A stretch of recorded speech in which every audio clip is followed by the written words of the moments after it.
Hello again, Matt down here at 5280 Armory. I've got another new rifle that we're going to be selling down here at the shop. This one I'm pretty excited to talk about. It's the new IWI Tavor 7 chambered in .308. I got my first look at this Bullpup at SHOT Show 2017 along with a semi-automatic shotgun that we're still eagerly awaiting. But for now, the .308's here and that'll give us plenty to do for a while. So let's take a closer look at the Tavor 7 and its features.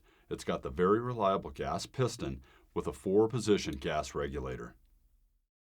Those 4 positions are R for regular, A for adverse or dirty, S for suppressed, and O for off, for those special needs like preventing your action from cycling and making extra noise or possibly grenade launching.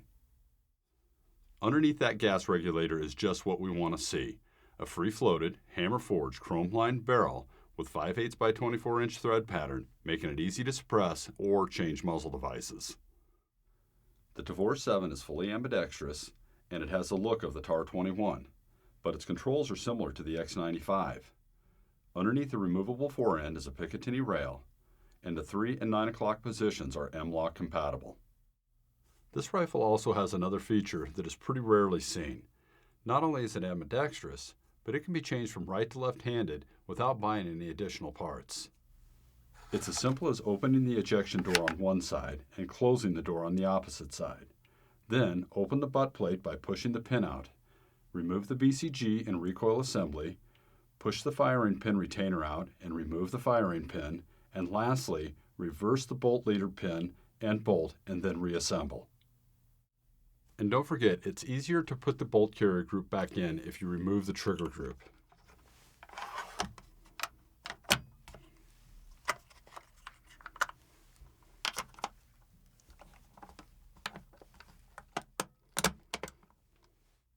The charging handle is also reversible from the right to the left side and is non-reciprocating while firing.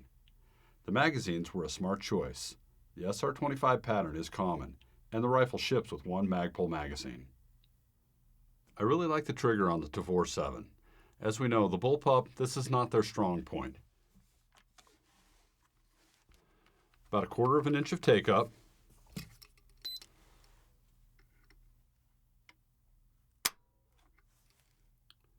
That pull was just under 5 pounds. Let's try it again.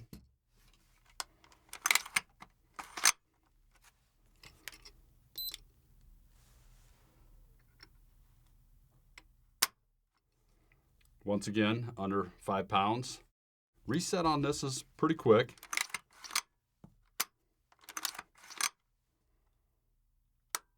Right at about 1/4 of an inch.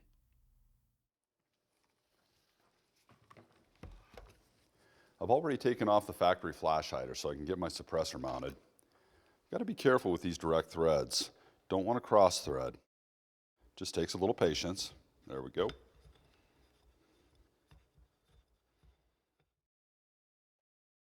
A couple of boxes of ammunition definitely won't do. So here's another 500. That'll get us started. I'm taking in 5 magazines, but if that's not enough, we'll grab some more. Well, obviously there's a lot more that we could talk about. But that's just not as fun as shooting. So let's go get the range ready and let's have some fun.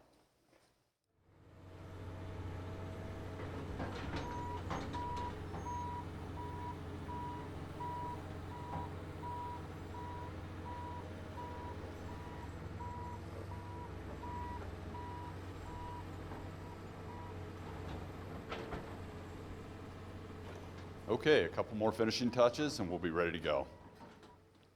I'm going to start off the morning the way I always do. For the first couple of shots, I'm just going to get used to the trigger. I'm going to speed up the trigger work a little bit on this one.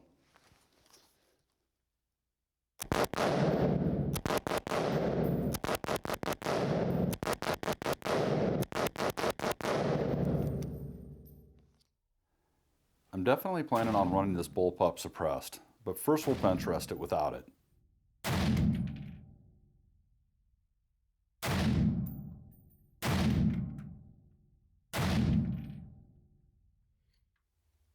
The decibel meter was reading about 127. Feet per second, I think it was something over 2,700. But the percussion is massive in this small space. Let's try running suppressed and see what some of the differences are.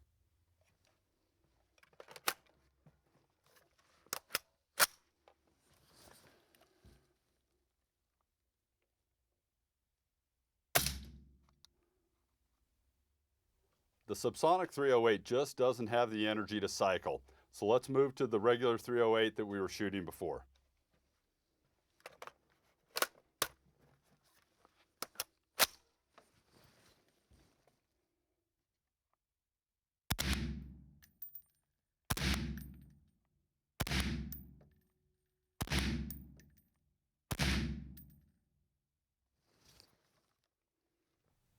Here behind me is the setup from the competition from the night before.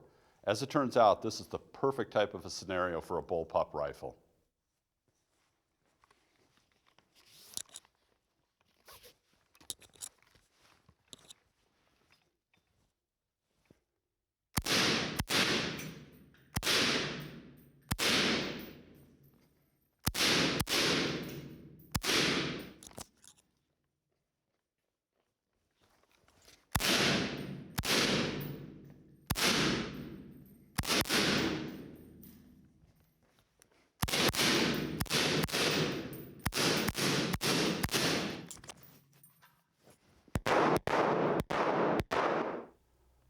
Here I'm going to force myself to do a couple of tactical mag changes.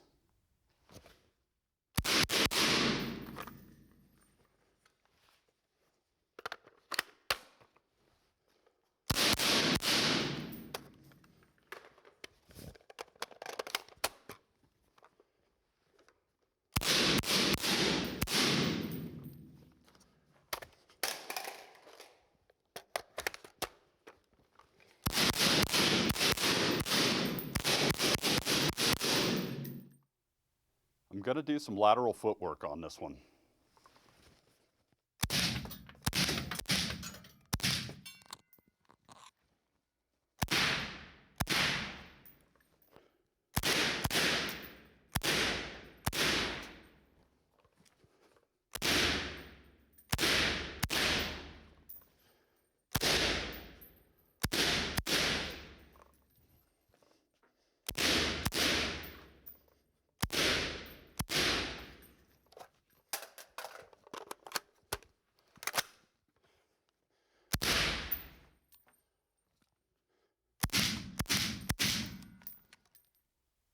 In this shot, I'm going to be working with confines that are even tighter than the one before.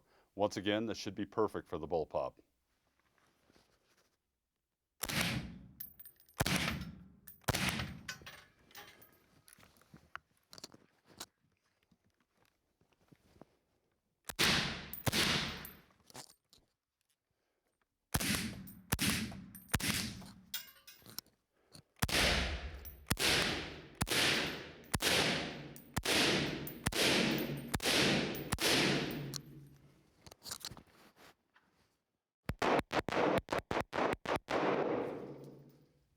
We talked earlier about one of the biggest benefits of a bullpup is being shorter. This is a Scar 17 and is about 10 inches longer. When we suppress the Tavor, it's still shorter than the Scar, but I'm going to shoot this Scar anyway.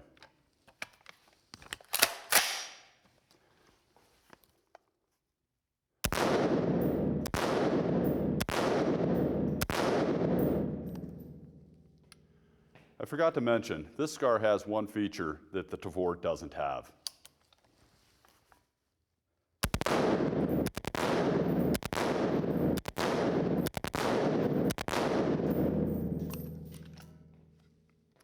It's full auto.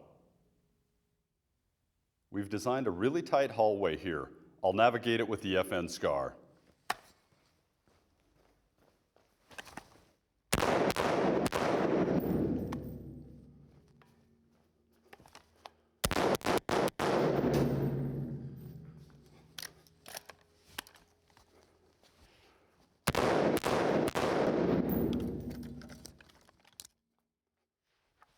Running a large rifle in such a small space is clumsy at best. You spend a lot of time just over-concentrating on where your muzzle's at. Let's see how the Tavor does.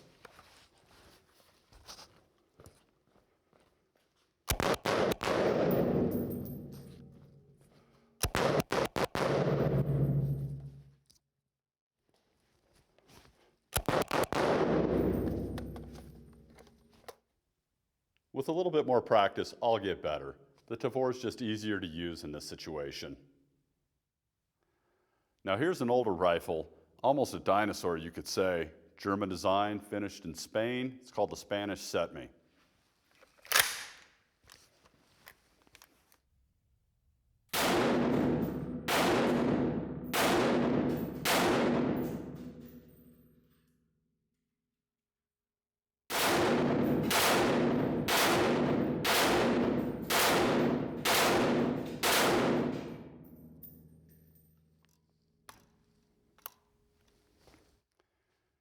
If I forgot to mention it, this one's full auto too. The range is about ready to open, but I'm having a lot of fun shooting this Tavor. I don't think I'm done for the day. I think we're going to take a drive up to the mountains and do a little bit more shooting.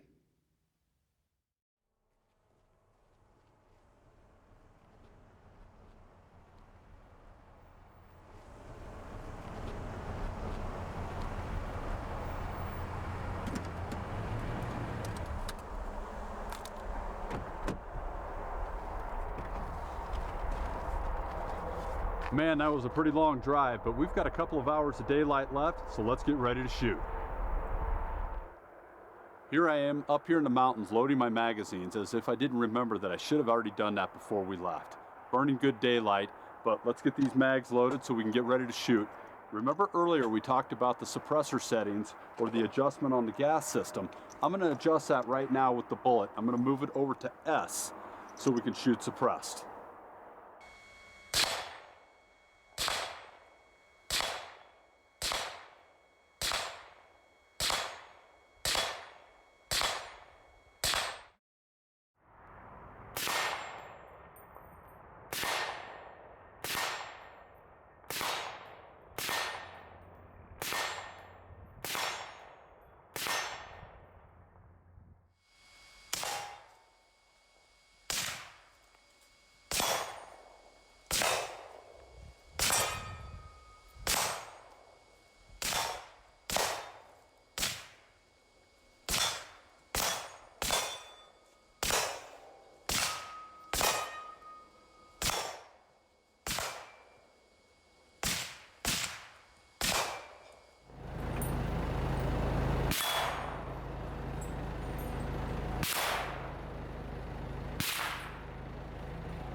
Well, I think that was about one of the funnest shots I've ever done.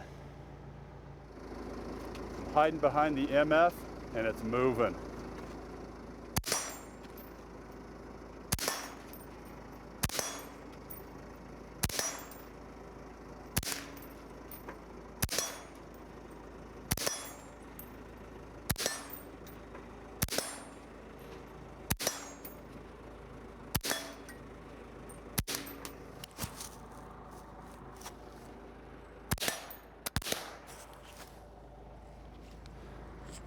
Well, that was some pretty good practice there.